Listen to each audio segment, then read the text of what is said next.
నమస్తే. Welcome to PM7 భక్తి. దసరా నవరాత్రుల్లో భాగంగా 4వ రోజు అమ్మవారి అవతారం, అలాగే అమ్మవారిని ఎలా అలంకరించాలి, అమ్మవారికి ఎలాంటి నైవేద్యాలు సమర్పించాలనే విషయాలు మనం తెలుసుకోవడానికి మనమున్నాము చెవిఎం కిరణ్ శర్మ గారి ముందు. వారిని అడిగి తెలుసుకునే ప్రయత్నం చేద్దాం. నమస్తే గురువు గారు. నమస్తే అమ్మా.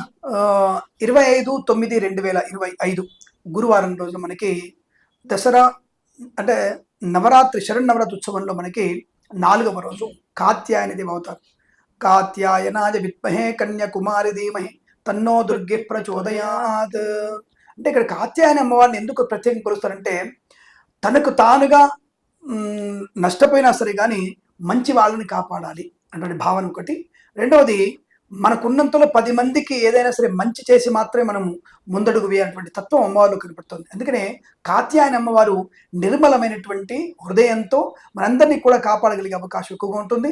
రెండవది, ఇక్కడ విశేషంగా మనకి సంతానము లేని వారికి, వివాహం కాని వారికి కాత్యాయని వ్రతాన్ని, కాత్యాయని యొక్క అమ్మవారి పూజ చేసిన వారికి, ఈ అవతారంలో అమ్మవారిని పూజించిన వారికి 41 రోజుల్లో వివాహం జరుగుతుంది. 41 రోజుల్లో పెళ్ళైనటువంటి వాళ్ళకి, సంతానం లేని వాళ్ళకి తొందరలో సంతాన ప్రాప్తి పొందుకునే అవకాశం ఖచ్చితంగా ఉంటుంది. అంటే అటువంటి అమ్మవారి తత్వం.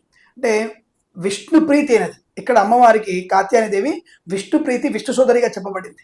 కాబట్టి విశేషమైనటువంటి ధనయోగాన్ని కూడా అమ్మవారు కలిగిస్తుంది మనకి. అంటే అన్నగారి నుంచి బలవంతంగా నా భక్తుడికి ఇది కావాలి, నువ్వు ఎందుకు చెయ్యవు అని కాత్యాయని దేవి విష్ణుమూర్తి అన్న ద్వారా తన డబ్బును అడిగి మనకి ఇప్పించేటువంటి తత్వం కూడా కాత్యాయని దేవిలో ఉంటుంది. కాబట్టి మీరు అందరూ కాత్యాయని దేవి వ్రతాన్ని ఆచరించిన వారికి అష్టైశ్వర్య ప్రాప్తి ఖచ్చితంగా ఉంటుంది. ఈరోజు కాత్యాయని అమ్మవారి వ్రతంగా అవతారంగా మనం పూజించవచ్చు.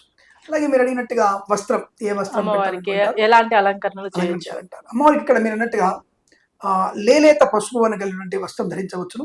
లేత ఆకుపచ్చ వర్ణం కూడా, అంటే లేత ఆకుపచ్చ వర్ణం కూడా, అంటే ఒక రకంగా చిలుక ఆకుపచ్చ వర్ణమైనటువంటి చీరను కూడా అమ్మవారికి అలంకరింపజేసే ప్రయత్నం చేస్తే చాలా మంచిది.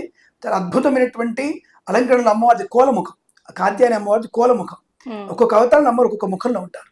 ఆ కోలముఖానికి ఈ మన కంఠంలో వేసేటువంటి ఈ చంద్రవంకల ఆహారం ఉంటుంది కదా, ఆహారం అమ్మవారికి చాలా ఇష్టం. చంద్రవంకల ఆహారం అమ్మవారికి చాలా ఇష్టమైనటువంటి ఆహారం. సరే, ఇవన్నీ చెప్పబడింది అంటే పద్మపురాణాలు స్పష్టంగా ఉన్నాయి. అది మనం చదువుకోవంతే.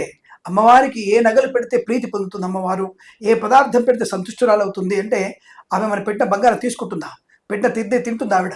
అలా తిని ఆ బంగారం తీసుకుంటే మనం మిగులుతుందా? అది తీసుకున్నవాడు పెడతాడా?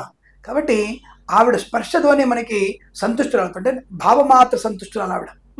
మనం ఎలాగైతే అమ్మవారిని ఇలాంటి అలంకారం, ఇంత సుందర ముఖము అమ్మవారితో మనము మన అనుసంధానం బాగా ఉండడానికి భావమాత్రంగా మనం ఇలా పూజిస్తున్నామో ఆవిడ కూడా భావమాత్రంగా తీసుకుంటుంది అంతే తప్ప ఆవిడ స్వీకరించేది కేవలం భావమాత్రంగా స్వీకరిస్తుంది, కానీ భావనలోనే స్వీకరిస్తుంది, నిజానికి స్వీకరించదు.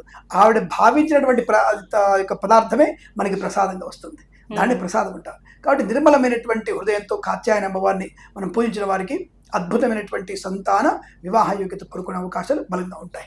అమ్మవారికి, కాత్యాయని అమ్మవారికి ముఖ్యంగా ఏ నైవేద్యాలను పెట్టి నివేదించవచ్చు గురుగారు? ఇక్కడ అమ్మవారికి విశేషంగా మనకి పులిహోర, దధ్యోదనము, పెసరగారెలు మరియు తీపి పదార్థాలు, అంటే బెల్లముతో చేసినటువంటి.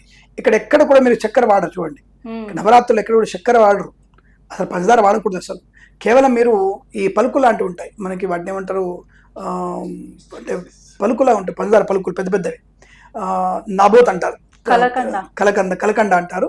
అటువంటిది వాడిని వాడాలి తప్ప చక్కెర ఇక్కడ వాడరు. చక్కెర అనేది కొంత నాన్ వెజ్తో తయారవుతుంది, అది బొక్కల పొడితో తయారు చేస్తారని చెప్పేసి నానుడు ఉంది. అది ఎంత నిజమని మనకు తెలియదు. దాన్ని అనేకమైనటువంటి క్రిమి కీటక సంబంధించినటువంటి, అంటే కొన్ని క్రిమి సంహారక మందులతో పంచదార తయారు చేస్తారంటారు. కాబట్టి పంచదార ఎక్కడ కూడా ఇక్కడ వాడరు, పట్టిక బెల్లం కానీ బెల్లము కానీ ఇక్కడ ఎక్కువ వాడతారు. తాటి బెల్లం అసలు వాడకూడదు, చాలా మంది ఇది కూడా అనుకుంటారు.